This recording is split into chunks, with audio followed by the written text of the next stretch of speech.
42ஆம் சங்கீதம்.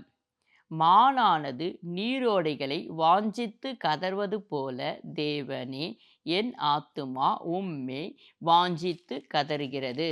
என் ஆத்துமா தேவன் மேல், ஜீவனுள்ள தேவன் மேலேயே தாகமாயிருக்கிறது. நான் எப்பொழுது தேவனுடைய சந்நிதியில் வந்து நிற்பேன்?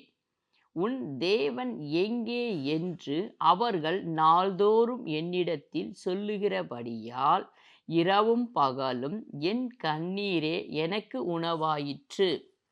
முன்னே நான் பண்டிகையை ஆசாரிக்கிற ஜனங்களோடே கூட நடந்து கூட்டத்தின் களிப்பும் துதியுமான சத்தத்தோடே தேவாலயத்திற்கு போய் வருவேனே. இவைகளை நான் நினைக்கும்போது என் உள்ளம் எனக்குள்ளே உருகுகிறது. என் ஆத்துமாவே, நீ ஏன் கலங்குகிறாய்? ஏன் எனக்குள் தேங்குகிறாய்? தேவனை நோக்கி காத்திரு. அவர் சமூகத்து இரட்சிப்பின் மித்தம் நான் இன்னும் அவரை துதிப்பேன். என் தேவனே, என் ஆத்துமா எனக்குள் கலங்குகிறது.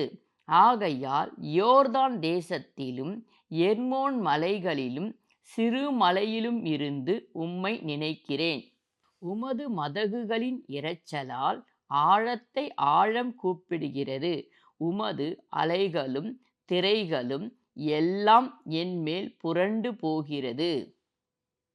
ஆகிலும் கர்த்தர் பகற்காலத்திலே தமது கிருபையை கட்டளையிடுகிறார். ராக்காலத்திலே அவரை பாடும் பாட்டு என் வாயில் இருக்கிறது. என் ஜீவனுடைய தேவனை நோக்கி விண்ணப்பம் செய்கிறேன். நான் என் கன்மலையாகிய தேவனை நோக்கி, ஏன் என்னை மறந்தீர்? சத்துருவால் ஒடுக்கப்பட்டு நான் ஏன் துக்கத்தோடே திரிய வேண்டும் என்று சொல்லுகிறேன். உன் தேவன் எங்கே என்று என் சத்துருக்கள் நாள்தோறும் என்னோடே சொல்லி என்னை நிந்திப்பது என் எலும்புகளை உருவ குத்துகிறது போல் இருக்கிறது.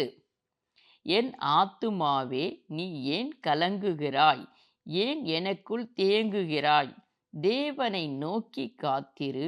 என் முகத்திற்கு இரட்சிப்பும் என் தேவனுமாயிருக்கிறவரை இன்னும் நான் துதிப்பேன்.